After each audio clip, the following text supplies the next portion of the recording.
Hello everyone, welcome to the Anime Recap Media YouTube channel.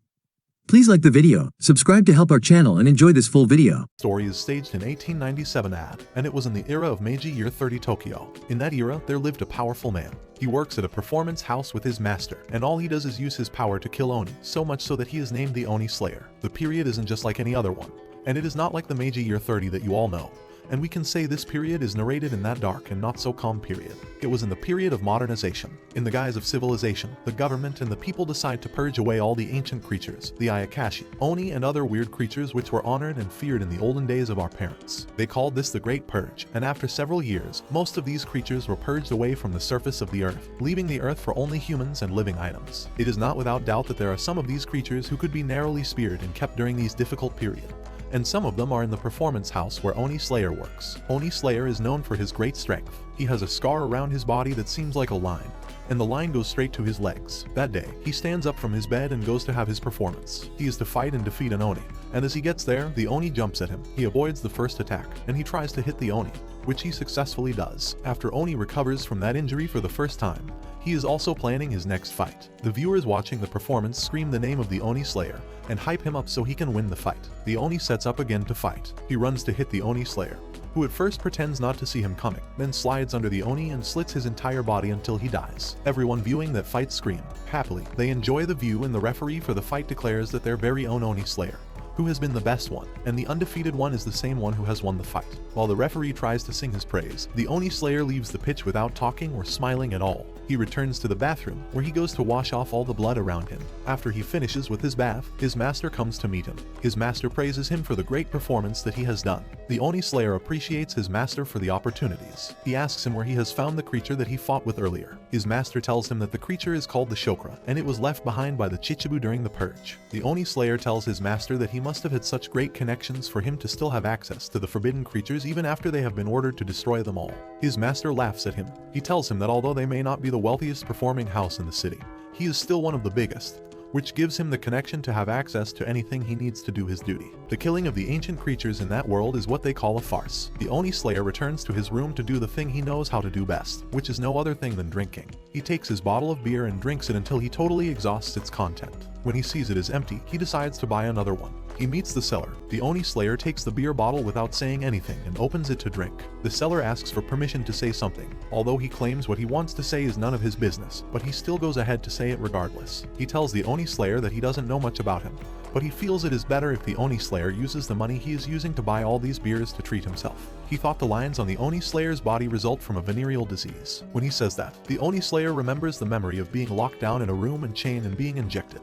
He throws away that memory, and he starts walking home. On his way home, he sees some of the villagers screaming, and when he turns, he sees them attempting to kill an Ayakashi. They find it difficult to kill it, and when they see him and recognize him as the Oni Slayer, they ask him to help them kill the ancient creature, which they call a monster. When he looks at the creature well, he tells them it is not an Ayakashi, instead, it is just a cat. The people refuse, claiming that there is no way a cat will be that big and that it is definitely an Ayakashi. He decides to go nearer to check. He touches the cat, but the cat pinches him and runs off. He licks the blood from the injury and declares that it is just a cat. He bows to the men, telling them that he is an Oni Slayer and he won't diminish himself by killing just a cat. They insult him that he is a nobody, and he eventually walks away. He walks home, and when he peeps at the door, he notices he is being stalked. He stands by the door and sees a lady holding a cage coming out of the room. He asks her who she is and says he doesn't appreciate being stalked, but she doesn't respond. She keeps walking alone, but he goes to touch her cage and asks her what is there. She gets angry, she brings out a wrapper which she loosens, and she brings a gun from him. She starts fighting him, and he dodges all of her first attacks. She prepares to shoot a gun at him, but he uses his slippers to distract it and pours his beer inside her gun.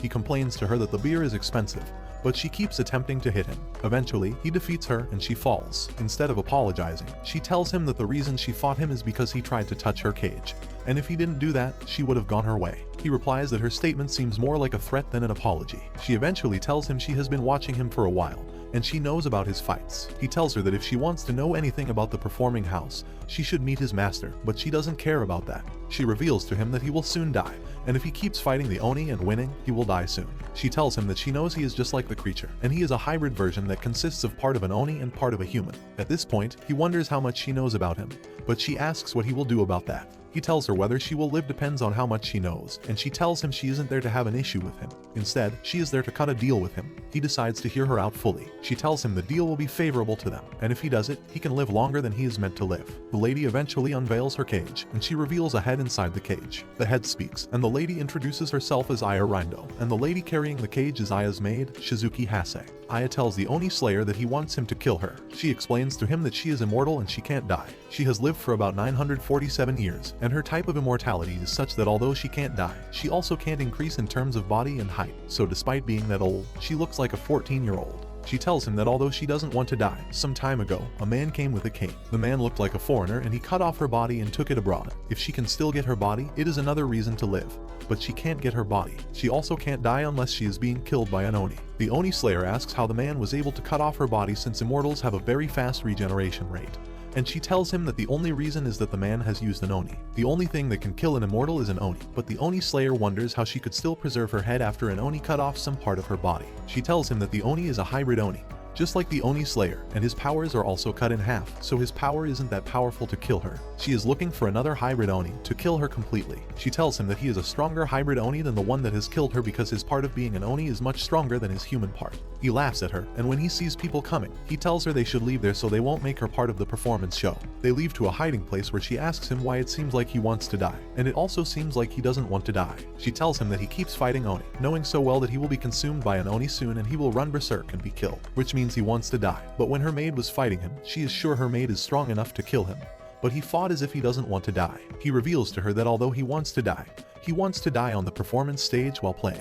The reason is that he wants to go berserk and watch and kill everyone watching the stupid performance, including the troupe, before dying so they can see what the people on the stage go through. He tells her that when he finds out he will die, he decides there is no better way to die than that. He asks her to stop calling him Oni Slayer. His name is Tsugaru Shinichi. He refuses to kill her, telling her he doesn't want an extension of life. He says since she can live when she finds her body, she should find her body instead. She tells him the foreigner has taken her body to Europe, and he asks her to go to Europe and find it. She wonders what he will gain from that, and he reveals that he will also get his revenge. He says the same foreigner is the one who took away his humanity and turned him into an Oni. He is a man holding a cane with M engraved on it, and Aya also says it's the same man. He decides that he will take her to Europe, where they will find the man, and he will take her to the man so she can have her revenge. She accepts the idea and asks her maid to bring her out. He asks how she intends to elongate his life, and she tells him that her genes have the power to increase a person's lifespan. And if he consumes her, his human part will become stronger, and it will deduce his death date. She says he can take either her sweat, tears, mucus, or saliva. She doesn't sweat or cry, leaving him with mucus or saliva. He decides to take her saliva, and he carries her so they will seal their agreement with a kiss, and he can take the saliva.